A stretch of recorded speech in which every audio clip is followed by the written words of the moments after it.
is not just because we think Hillary's going to be a great president, but it's also because there is something qualitatively different about the way Trump has. But I do think that part of the reason you've seen Michelle passionate in this election, yes, part of the reason that we get involved as much as we have. You know, I think Hillary's doing just fine. I'm enjoying campaigning on her behalf. Remember when Obama absolutely destroyed Trump at that White House dinner in 2011? Well, history just repeated itself, and Trump's reaction was even worse this time. Obama calmly called out Trump's crazy uncle behavior, while Trump responded by having a complete Twitter meltdown. The difference between these two presidents couldn't be more obvious. One writes bestsellers and lives his best life, while the other faces criminal charges and can't stop whining about the past. Want to see exactly what Obama said that made Trump blow his top? Keep watching. Before we move on, I'd like to ask you a small favor. If you appreciate this content, please take a second to like this video and subscribe to the channel. Over 98% of you watch the videos without subscribing. It costs you nothing, but it makes a huge difference to us. So, did you click the subscribe button? Great, thank you so much. Now, back to the video. Ever notice how Obama makes Trump absolutely lose it without even breaking a sweat? It's like watching a chess master calmly destroy someone who's still figuring out how the pieces move. Obama stepped onto that stage recently with the relaxed confidence of a man who knows exactly which buttons to push, and boy did he push all of them. Do you ever wish you were running against Donald Trump? Does he ever wish you could climb in there? I saw the vice president said he wanted to fight him the other day. But I do think that part of the reason you've seen Michelle passionate in this election, yes, part of the reason that we get involved as much as we have, and if they had won, then I wouldn't worry about the general course of this country. I think Republicans and Democrats have some fierce disagreements. What makes Obama's takedown so delicious is their surgical precision. While Trump screams until his face matches his spray tan, Obama just stands there with that signature smirk, casually mentioning how the former president has been whining about his problems since his golden escalator moment 9 years ago. That's the political equivalent of saying, "bless your heart" in the South. Devastating, but technically polite. Obama didn't waste time attacking Trump's policies. Why bother when the man's personality is such an easy target? He mocked Trump's bizarre obsession with crowd sizes, comparing him to that annoying neighbor who won't shut up about his leaf blower at 7 a.m. on a Sunday. The audience ate it up because, well, where's the lie? The funniest part is watching Obama do his thing with that cool professor energy. You know the vibe, one hand in his pocket, the other making that precise gesture that seems specifically designed to drive MAGA folks absolutely bonkers. No need for all caps tweets or calling people total losers. Just facts delivered with a smile that says, "We both know I'm right." Obama even twisted the knife by reminding everyone about those 75 straight months of job growth he handed over to Trump, basically saying, "You're welcome for the economy you keep bragging about, buddy." That had to burn worse than Trump's McDonald's heartburn at 3 a.m. The whole time, Trump supporters were probably waiting for Obama to make some factual error they could pounce on. But that's the genius of it. Obama doesn't need to make stuff up. Reality itself is the greatest Trump roast of all time. Obama just points it out and lets everyone connect the dots. Those connected dots formed a picture that sent Trump into absolute meltdown mode.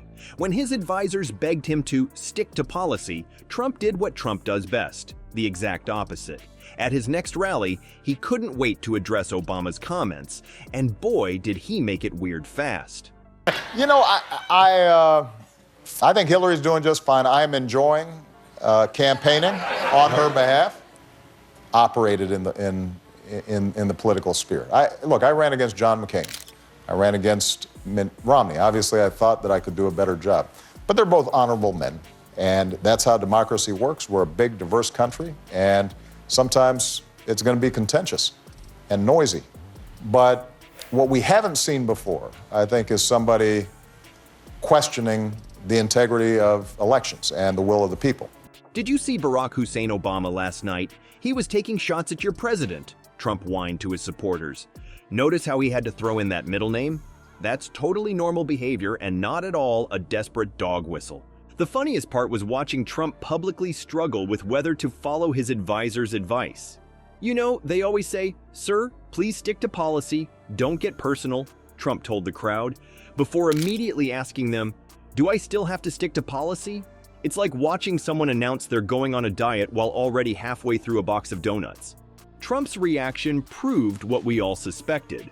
Obama's comments cut deep. Despite supposedly not caring what Obama thinks, Trump complained that Barack and Michelle were getting personal all night long.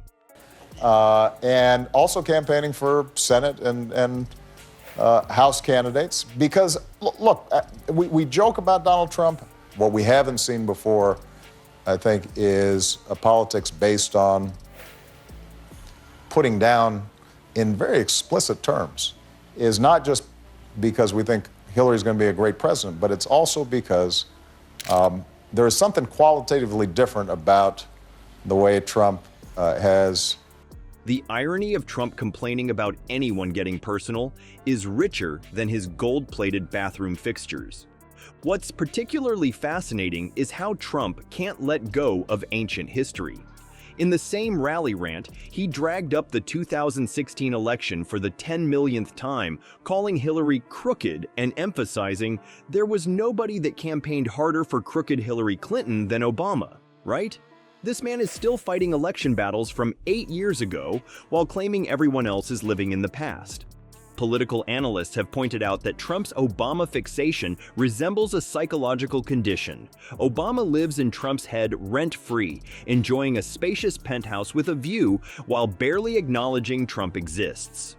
Obama keeps moving forward with his life, making Netflix deals, writing bestsellers, and generally being a functional adult, while Trump remains frozen in 2011, forever traumatized by that White House correspondents' dinner roast.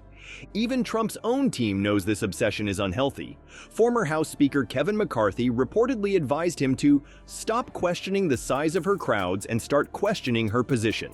Basic political strategy that most kindergartners could figure out. But Trump can't help himself. He'd rather settle personal scores than discuss actual policy because, let's face it, revenge is his real platform.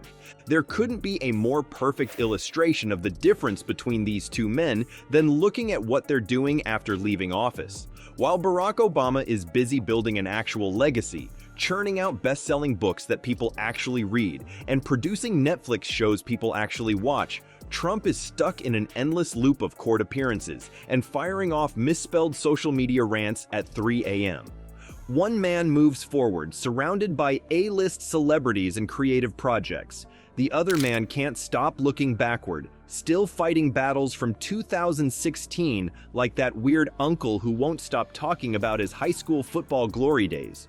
Obama builds cultural influence while Trump builds, well, legal defense funds. The truth is simple. As long as Obama continues thriving in post-presidential life, Trump will keep throwing digital tantrums about it. Some men just can't stand seeing others succeed, especially when that success comes without all the screaming and drama.